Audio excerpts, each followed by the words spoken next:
Aujourd'hui, le monde célèbre la journée des maladies rares. Pour en parler, je t'amène d'abord suivre ce reportage. Bonsoir.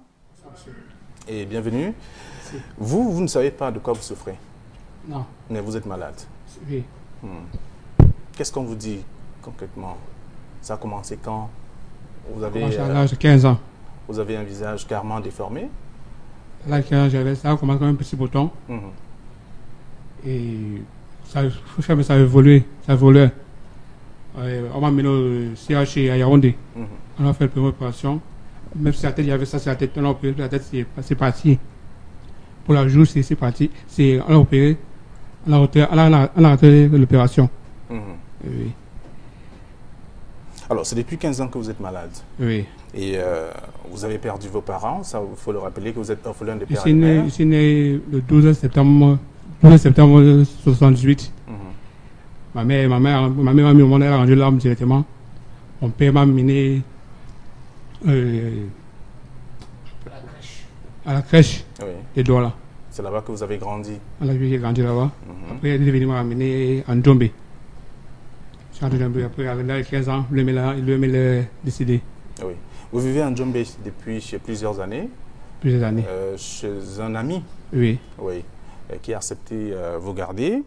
Et en même temps, on voit bien comment la maladie ne fait que prendre de l'ampleur, malgré tout ce qui a été fait depuis, les opérations une fois, deux fois, Une seule fois. une seule fois. Et on ne vous a jamais dit de quoi vous souffrez concrètement. Non. Mais vous avez, à côté de votre visage qui est déformé, des boutons qui ont également envahi votre visage. Oui, oui. C'est quel type de boutons? C'est vraiment comme ça partout sur le corps. Partout sur le corps, Oui. en même temps. D'accord. Vous êtes avec nous également. Vous allez nous dire un peu comment est-ce que ça se comporte. Ça fait mal? Ça démange? Quand ça se passe, ça pique à l'intérieur. Mhm. Si j'appuie, ça fait mal. Oui. Il n'y a pas de liquide qui sort? Non, il n'y a pas de liquide. Oui. Et qu'est-ce que vous vous dites quand vous marchez, vous sortez souvent, les gens disent quoi? Ils vous posent des questions? Quand je marche, parfois, les gens se moquent de moi. Je suis elle-même à PHP en Djobé pour chercher au travail. On m'a refoulé toujours. Oui. Vous n'avez jamais travaillé? Jamais. On ne fait pas que le travail. Quand il part pour le travail, on refuse. Pourtant, vous êtes apte à le Oui, faire. j'ai la volonté de travailler. Vous avez la volonté, mais vous ne trouvez pas d'emploi. Je ne trouve pas l'emploi. Vous n'avez pas d'enfant jusqu'ici également, il faut le rappeler. Je n'ai pas d'enfant. Pas de femme. Pas de femme. Qu'est-ce que les femmes disent? Pas de femme, ils n'ont pas envie de moi. Hmm. Ils n'ont pas envie de moi. Oui. Oui. Ok. Alors, vous vivez en Djombe depuis plusieurs années chez un ami parce que vous n'avez presque plus personne. Oui. Et vous êtes venu à Regard Social parce que vous avez besoin d'aide. Oui, monsieur. Comprendre d'abord ce que vous avez comme maladie et voir dans quelle mesure on peut trouver la solution. Oui, oui. Voilà. Vous êtes avec nous, donc vous allez davantage nous expliquer aussi. Alors, des manches en même temps. Ouais, ça fait des manches. Oui. Et quand ça démange, vous faites comment? Quand ça démange, ça me gratte, seulement ça me gratte. Vous ne retournez pas à l'hôpital, rencontrer un médecin, lui expliquer le problème? Il m'a dit qu'il ne pouvait pas. Ce qu'ils ne connaissent pas, c'est que la maladie là, qu'ils ne connaissent pas. Ils ne connaissent pas la maladie. Oui. Et lorsqu'ils vous ont dit ça, vous vous êtes dit quoi finalement? Quand on a opéré là, ils ont fait ça. Ils ont fait les problèmes, ça n'a pas donné.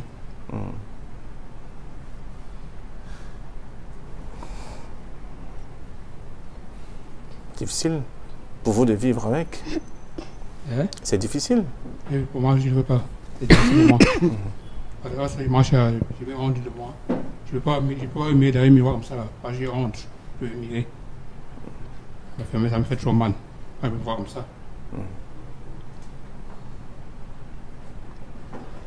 Et les gens vous regardent, les gens se posent des questions. Vous-même, vous posez des questions. Oui, oui. Mais à quel moment vous avez perdu vos dents? C'est au fur et à mesure que les années passent, que les dents tombent, ou alors qu'il y a eu un choc? Il n'y a pas de choc, ça tombe seul. Les dents sautent seules. Oui.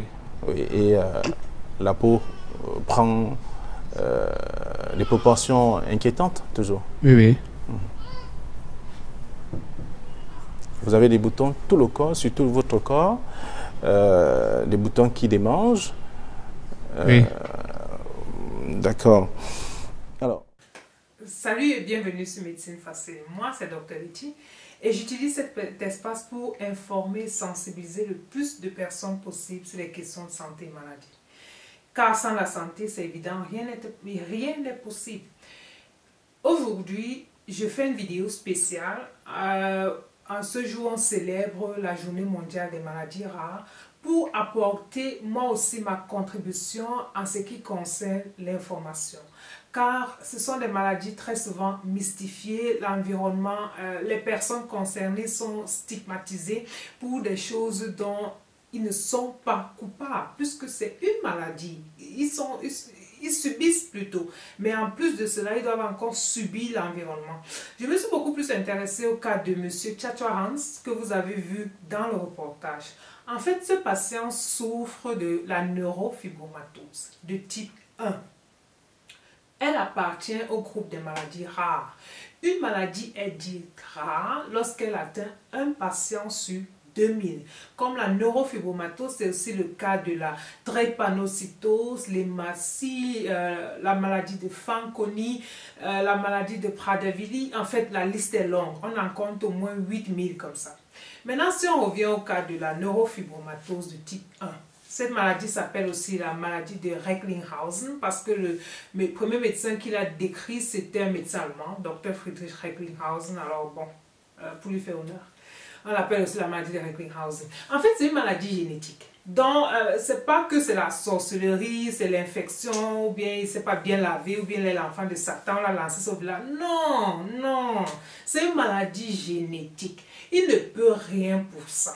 C'est la maladie, la neurofibromatose de type 1 est une maladie génétique de transmission autosomique dominante. Ça veut dire que ça se transmet de génération en génération avec une proportion de 50%. Ça veut dire que l'un des parents portait le gène.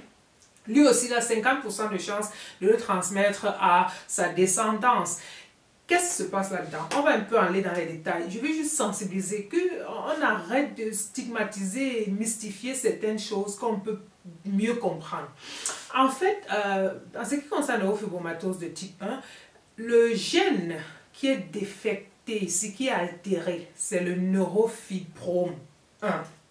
Ce gène se trouve sur le chromosome 17 et ce gène est là pour produire la neurofibromine. C'est une protéine qui est responsable de la prolifération des cellules. Et chez des patients dont affectés de neurofibromatose de type 1, ça ne fonctionne pas. Alors, ça fait qu'ils ont des manifestations de type cutané, comme les boules qui sortent, comme vous avez vu dans le reportage. Mais ils peuvent aussi avoir des manifestations osseuses, déformation de la colonne vertébrale, une scoliose, ou encore cérébrale, difficulté à apprendre. Ils ne sont pas bêtes, c'est juste ils sont un peu plus lents. C'est tout. Ça appartient aux manifestations de la maladie. Donc, maintenant, un peu en quelques mots, c'est ça l'étiologie de la neurofibromatose de type 1. Traitement. Compliqué. Dépendamment de l'environnement où on se trouve. Ça peut être compliqué. C'est une maladie dermatologique. C'est-à-dire, il y a deux disciplines. La chirurgie esthétique ou le laser. Chez nous en Afrique, c'est compliqué. Mais ces boules-là, elles ne sont pas cancéreuses. Ça, on peut les enlever avec la chirurgie ou alors aussi avec le laser. Ça, c'est juste pour que tu aies une idée. Il y a certains coins dans le monde où sûrement ça peut pas être réalisé. Maintenant, tu es informé par rapport à ça. Et comme je dis encore, le but de cette courte vidéo spéciale, c'était de rendre hommage aux patients affectés. Rendre hommage à toi, Hans, qui est discriminé, il ne trouve pas de travail. Alors, à vous qui m'avez écouté, n'oubliez surtout pas de partager la vidéo pour que l'environnement soit sensibilisé et qu'on arrête de mystifier et stigmatiser certaines choses et de rendre encore la vie de ces gens-là plus difficile, en plus de ce par quoi ils doivent déjà passer. Donc, quand tu vois quelqu'un dans la rue qui est différent de toi, c'est parfois juste une maladie. Il ne faut pas commencer à interpréter certaines choses. Soit tu compatis avec la personne, soit tu laisses. Pour ceux qui veulent, les âmes de bonne volonté qui veulent aider, vous avez vu le contact pendant le reportage. Toi qui ne peux pas, partage, sois informé là-dessus. Sinon, je te dis à la prochaine vidéo sur la chaîne. Porte-toi bien.